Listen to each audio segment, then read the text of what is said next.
Hello students, welcome to my YouTube channel R S M S. अब आज इस video lecture में हम वेक्टर डिफरेंशिएशन के रिलेटेड कम से कम 30 to 40 ऑब्जेक्टिव और उसका सॉल्यूशन देखने वाले हैं। एकदम डिटेल में हम सॉल्यूशन देखने जा रहे हैं। तो स्टार्ट करते हैं।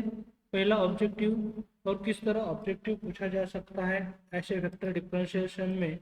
तो आप यहाँ ये वीडियो एंड तक देखेंगे तो पूरी तरह कंसेप्ट आपको समझ में आने वाला है। तो ये जो एग्जाम्पल है, ए बार A1i plus A2j plus A3 के है, बी बार जो है B1i plus B2j plus B3 के है, तो उसका डॉट प्रोडक्ट निकालना है। इस तरह एग्जाम्पल नहीं आने वाले हैं। ये एकदम सिंपल एग्जाम्पल मैंने 11th स्टैंडर्ड का लिया है, लेकिन इससे आपको बहुत कंसेप्ट समझाने के लिए मैंने ये कंसेप्ट जनरली लिया है। तो आप यहाँ देख सकते हैं ए बार और बी बार ये वेक्टर है, तो ये ए बार डॉट बी बार ये किस तरह आप लिख सकते हैं। और इसका जो डॉट प्रोडक्ट है, आई के जो कोएफिशिएंट है यहाँ दोनों साइड का, इन दोनों का प्रोडक्ट यहाँ लिखा है। फिर जे के कोएफिशिएंट है A2 B2, इसका प्रोडक्ट है, और के कोएफिशिएंट है, इसका प्रोडक्ट है। तो इसी तरह ये आपका क्या है, डॉट प्रोडक्ट हो जाएगा। लेकिन आपको ये डॉट प्रोडक्ट देखने के बाद जो आगे आने वाला कंसेप्ट डाइवर्जेंस का कंसेप्ट है, तो ये डाइवर्जेंस का कंसेप्ट पूरी तरह इस डॉट प्रोडक्ट पे ही डिपेंड है। तो आपको ये जो डॉट प्रोडक्ट है वो स्केलर क्वांटिटी है। उसी तरह डाइवर्जेंस ऑफ वेक्टर फंक्शन जो है वो स्केलर क्वांटिटी कैसे आती है उसका भी ऑब्जेक्टिव हम इसी वीडियो लेक्चर में देखने वाले हैं। तो ये डॉट प्रोडक्ट का कंसेप्ट डाइवर्जेंस के साथ कैसे जाता है वो थोड़ी देर में ही आपको समझ में आने वाला ही है। फिर जो नेक्स्ट कंसेप्ट है यूनिट वेक्टर का कंसेप्ट, ये भी ऑब्जेक्टिव आपके एग्जाम में नहीं आ सकता है, लेकिन ये जो यूनिट वेक्टर है वो डायरेक्शनल डेरिवेटिव के लिए हमारे लिए इम्पोर्टेंट है। तो आपको यूनिट वेक्टर का कंसेप्ट भी समझ में आएगा, और किस तरह थ्योरी कंसेप्ट है ये भी आपको समझ में आने के लिए ये सिंपल ऑब्जेक्टिव मैंने यहाँ दिया है। यहाँ ए बार जो है A1i plus A2j plus A3 के है, उसका यूनिट वेक्टर ए कैप ऐसे लिखते हैं। तो ये ए बार वेक्टर है, तो ए कैप की वैल्यू मॉडुलस ऑफ ए बार जो है या मैग्नीट्यूड बोलते हैं हम, magnitude of A bar denominator में लेना है, और ये इस तरह मैग्नीट्यूड हो जाएगी, और ये डिनोमिनेटर में ए बार वेक्टर एज इट इज है। तो ये ए कैप है वो ए बार अपॉन मॉडुलस ऑफ ए बार इस तरह हो जाएगा। तो आपका सही ऑप्शन जो ऑप्शन बी है ये आपका सही ऑप्शन होने वाला है। अब जो नेक्स्ट कंसेप्ट है, फिर थोड़ा सा बेसिक कंसेप्ट ही हम देखने वाले हैं। तो बेसिक कंसेप्ट में ये जो 12th स्टैंडर्ड का कंसेप्ट है, 12th स्टैंडर्ड का कंसेप्ट हमारे यहाँ भी इम्पोर्टेंट है, इसलिए इसके रिलेटेड ये ऑब्जेक्टिव के लिए 101% इस तरह के एग्जाम्पल आ सकते हैं। The vector along the line, तो ये लाइन है, इसके अलॉन्ग वेक्टर कौन सा हो सकता है। तो यहाँ सिर्फ डिनोमीटर में देखना है ABC, तो इस ABC को हम डायरेक्शनल रेशो बोलते हैं। तो ये डायरेक्शनल रेशो जो है तो उसी का यूज करके हम क्या कर सकते हैं, ये वेक्टर फाइंड आउट कर सकते हैं। तो ABC का यूज करके इसी तरह ये हो जाएगा। लेकिन मैंने और थोड़ा सा बेसिक कंसेप्ट दिया है। ये जो लाइन है पासिंग थ्रू द पॉइंट, कौन सा point, x1 y1 z1 and parallel to the line या पैरेलल टू द वेक्टर, ये क्या होगा, AI plus BJ plus CK। तो ये जो वेक्टर है उसी के पैरेलल क्या हो जाएगा, या उसी के अलाउंग ये वेक्टर हो जाएगा। फिर जो नेक्स्ट ऑब्जेक्टिव है, इसके लिए आप मुझे कमेंट करके बता सकते हैं इसका सॉल्यूशन एक्चुअली है क्या। एक क्वेश्चन आपके लिए भी हम दे रहे हैं, the vector along the line, ये आप क्वेश्चन देख सकते हैं, और कौन सा ऑप्शन है ये सब कुछ आप पे यहाँ छोड़ रहा हूँ। अब जो नेक्स्ट एग्जांपल है वो नेक्स्ट एग्जांपल फिर लाइन के रिलेटेड ही है, किस तरह क्वेश्चन आ सकता है इस लाइन के रिलेटेड आप यहाँ देख सकते हैं। तो जो ये लाइन है, द लाइन x-2/1 y-3/2, ये जो लाइन है कौन से पॉइंट से जा रही है। तो अभी अभी हमने देखा था यहाँ जो न्यूमरेटर में माइनस में जो होता है माइनस करके, वो क्या आता है, वो क्या होता है, इस पॉइंट से लाइन जाती है। तो यहाँ 2 3 4 जो है वो 2 3 4 आपका क्या है, सही ऑप्शन है।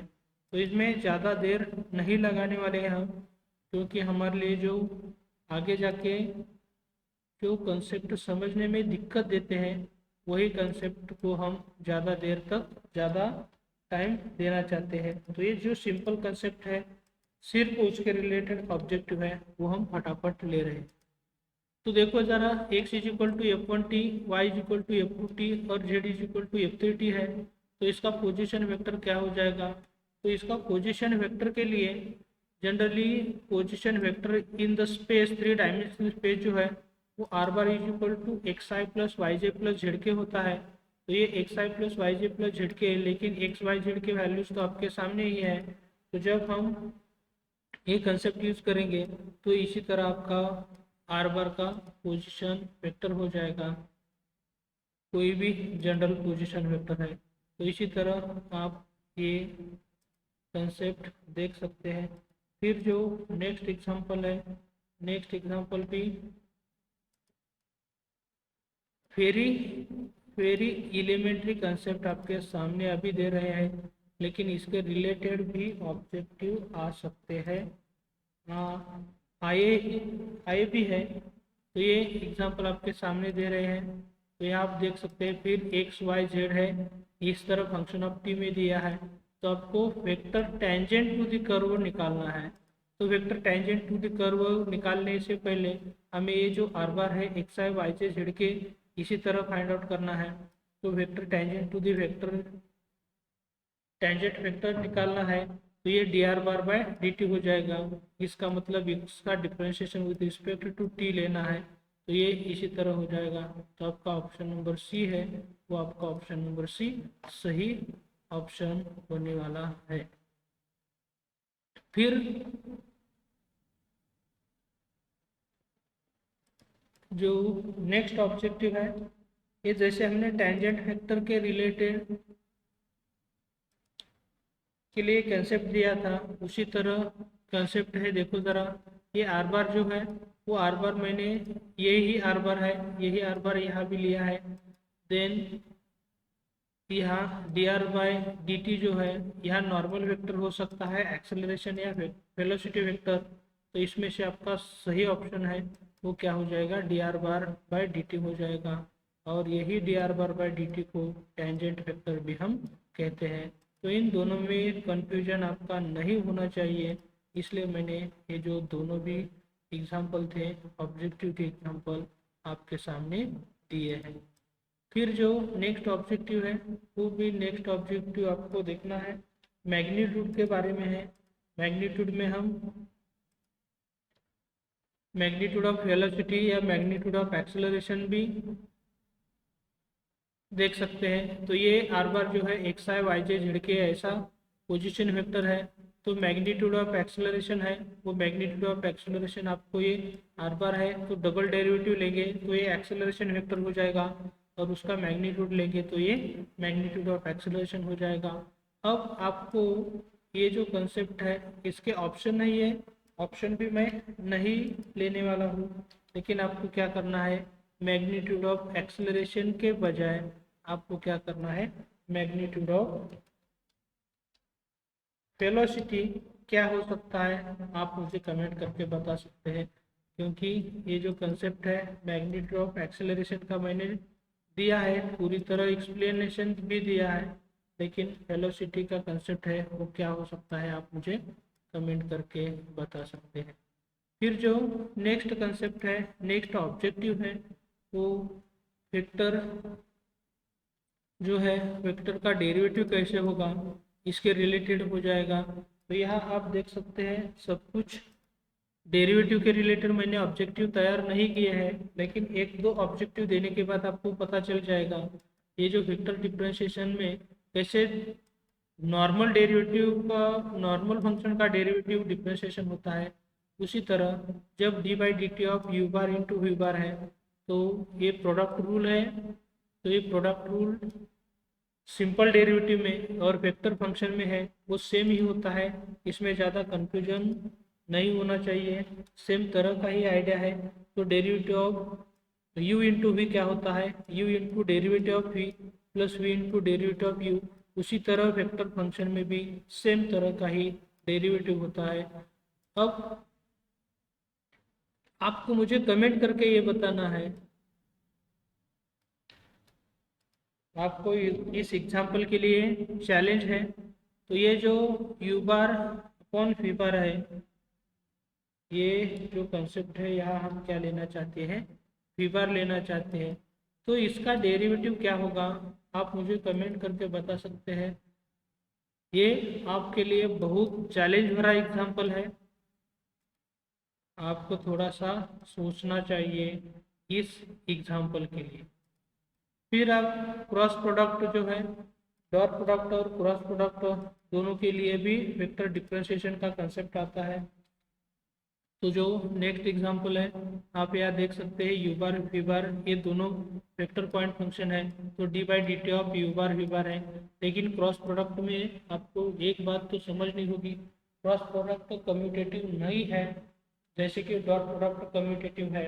इसलिए आपको यू बार को हमेशा पहले ही रखना है और वी बार को उसके बाद में ही रखना है क्रॉस प्रोडक्ट देके, चाहे उसका डेरिवेटिव हो या कोई भी पार्ट करना हो तो भी हमें ये जो पोजीशन है कम्यूटेटिविटी के कारण ये पोजीशन उसकी चेंज नहीं कर सकते हैं। तो आपका ये जो क्वेश्चन है इसमें सिंपल डेरिवेटिव जैसा ही कंसेप्ट यूज करेंगे, लेकिन ये नॉन कम्यूटेटिविटी है। इसलिए क्या हो जाएगा, जब हम डेरिवेटिव लेते हैं तो डेरिवेटिव लेते समय आप क्या दिमाग में रखना है, u bar as it is into derivative of v bar plus v bar as it is into derivative of v bar. तो ये थोड़ा सा मैंने गलत कर दिया है, क्योंकि यहाँ जो है वो क्या है, क्रॉस प्रोडक्ट है, तो वो मुझे यहाँ क्रॉस प्रोडक्ट मेंटेन करना चाहिए था। तो यहाँ अब हम आपके सामने क्रॉस प्रोडक्ट को मेंटेन कर रहे हैं। तो इसी तरह आपका जो ये पार्ट है, ये पार्ट क्रॉस प्रोडक्ट में डेरिवेटिव हो जाएगा। तो इसी तरह ये आपका सही ऑप्शन इसमें से कौन सा है, अब आप यहाँ देख सकते हैं। तो ये सही ऑप्शन शायद ये जो ऑप्शन बी है, ये ऑप्शन बी क्या हो जाएगा, सही ऑप्शन हो जाएगा। ये ऑप्शन सी क्यों सही नहीं है, आप यहाँ ऑप्शन सी क्यों सही नहीं है आप मुझे कमेंट करके भी बता सकते हैं, क्योंकि इसका बेसिक कंसेप्ट भी आपके सामने है, इसलिए मैं आपको कह रहा हूँ, आप कमेंट करके मुझे बता सकते हैं। फिर जो नेक्स्ट कंसेप्ट आता है, इसके रिलेटेड बहुत सारे एग्जाम्पल भी हमें देखने हैं। अब यहाँ देख सकते हैं एक एग्जाम्पल बहुत थ्योरी कंसेप्ट हो चुका है, इसके रिलेटेड एक एग्जाम्पल भी हम देते हैं आपको। किस तरह ये जो एग्जाम्पल है वो एग्जाम्पल आपके एग्जाम में आ सकता है। टेंजेंशियल वेक्टर, अब ये टेंजेंशियल वेक्टर जनरल थ्योरी में देखा था, x equal to f1t, y equal to f2t और z इक्वल टू f3t था। तो आर बार कैसे वेक्टर आता है ये तो आप समझ गए होंगे। अब यहाँ क्या है, मैंने ये पोजीशन वेक्टर आर बार की इसी तरह है, इन टर्म्स ऑफ टी इसी तरह हो जाएगा, और ये टेंजेंट वेक्टर के लिए D R bar by D T करना है। इसका मतलब ये जो फंक्शन ऑफ टी है इसका सिर्फ डेरिवेटिव निकाल के हमें सिंप्लीफाई करना है। तो ये क्या हो जाएगा, आपका tangential vector to the curve हो जाएगा। तो इसी तरह आपका ये जो ऑप्शन नंबर ये है, ऑप्शन नंबर ये हो जाएगा। फिर जो नेक्स्ट कंसेप्ट है, थोड़ा सा कॉम्प्लिकेटेड कंसेप्ट हम देना चाहते हैं। ये तो एकदम एलिमेंट्री है, लेकिन हमने आपके सामने बहुत आसान तरीके से पेश किए हैं, इसके लिए एक लाइक तो आपकी तरफ से मिलना ही चाहिए। अब जो नेक्स्ट कंसेप्ट है वो नेक्स्ट कंसेप्ट एक्चुअल कंसेप्ट बोलते हैं वेक्टर डिफरेंशिएशन का।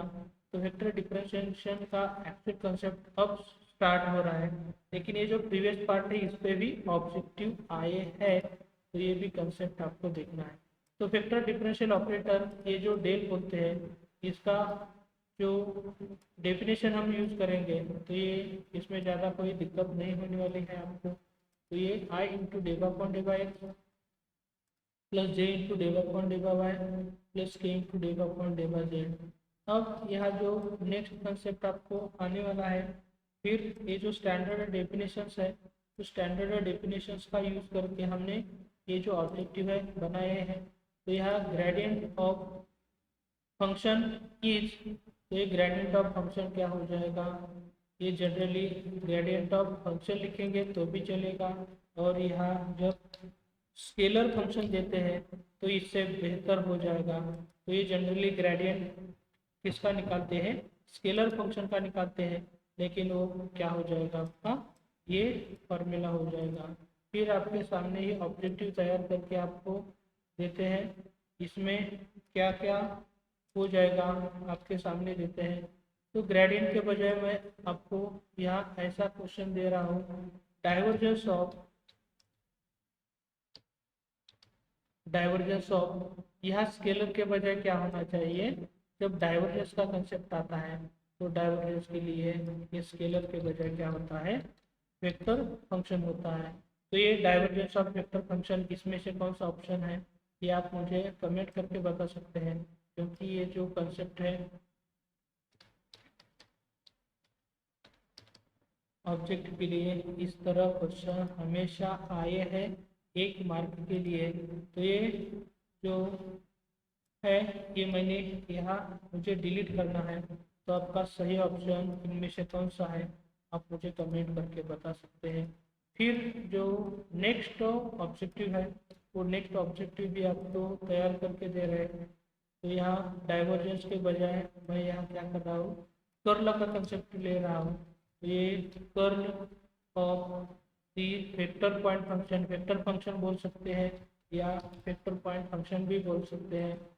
तो ये इस तरह आपको ये जो कर्ल है, ये कर्ल की डेफिनेशन यूज करने के बाद आपका इसमें से ऑप्शन हो जाएगा, आप मुझे कमेंट करके बता सकते हैं।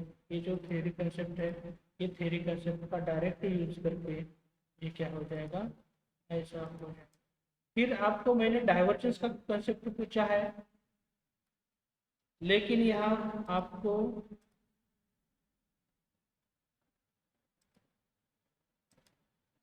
डेल ऑपरेटर का यूज करके ग्रेडियंट का कंसेप्ट मैं यहाँ पूछ रहा हूँ। तो ग्रेडियंट का कंसेप्ट यूज करके gradient of scalar function f है, तो स्केलर फंक्शन का ग्रेडियंट यूज करके आपका क्या हो जाएगा, इसी तरह i into del by F upon day by x plus j into del by F upon day by y plus k into del by F upon day by Z. तो ये जो gradient of scalar point function है ये vector quantity होती है। आप यहाँ देख सकते हैं ये मैंने डेल ऑपरेटर लिया है और ये एफ है, तो ये स्केलर और वेक्टर का जैसे प्रोडक्ट होता है उसी तरह ये कंसेप्ट आपको यूज करने हैं, और ये ही हम ग्रेडियंट ऑफ स्केलर फंक्शन ही कहते हैं, और ये इसी तरह आप लिख सकते हैं। तो आपका ये ऑप्शन नंबर बी है, इसका सही ऑप्शन है। अब इसके बाद आपको थोड़ा सा कंसेप्ट देने के बाद मैं आपको एक क्वेश्चन देना चाहता हूँ। तो ग्रेडियंट के बजाय मैं क्या ले रहा हूँ, डाइवर्जेंस ऑफ स्केलर फंक्शन है। तो डाइवर्जेंस के लिए क्या चाहिए, वेक्टर फंक्शन चाहिए। तो ये आपको अच्छी तरह देखना है। तो डाइवर्जेंस ऑफ वेक्टर फंक्शन, तो ये वेक्टर फंक्शन के लिए यहाँ क्या होना चाहिए, बार होना ही चाहिए। तो ये भी आपको अच्छी तरह देखना है बार है या नहीं फंक्शन पे। अब इनमें से कौन सा ऑप्शन जब डाइवर्जेंस लेते हैं तो ये हो जाएगा, आप मुझे कमेंट करके बता सकते हैं। इसमें आपका ही बेनिफिट हो जाएगा, क्योंकि जब आप ये वीडियो देखते हैं और ऐसे प्रैक्टिस क्वेश्चन है ये भी आपको सॉल्व हो जाते हैं, तो आपका जो स्टडी है एकदम पक्का हो जाएगा। तो आप फिर डाइवर्जेंस की तरफ ही आते हैं। तो ये डाइवर्जेंस का कंसेप्ट मैंने आपको कमेंट करके करने के लिए बोला है, इसलिए मैं अगला जो ऑब्जेक्टिव देने वाला था ये अगला ऑब्जेक्टिव आपको नहीं दे रहे हैं हम। अब जो नेक्स्ट कंसेप्ट है कर्ल के रिलेटेड है। तो कर्ल के रिलेटेड फंक्शन जो है आप यहाँ देख सकते हैं, curl of the vector point function ये क्या हो जाएगा आपका, डेल क्रॉस ये बार हो जाएगा। शायद मैंने ये जो है आपको कमेंट करने करके इसका सॉल्यूशन बताने के लिए बोला था, लेकिन मैंने ही इसका सॉल्यूशन दिया है, तो ठीक है। अब जो नेक्स्ट एग्जांपल है, नेक्स्ट ऑब्जेक्टिव है, किस तरह हो सकता है आपके सामने यहाँ दे रहे हैं।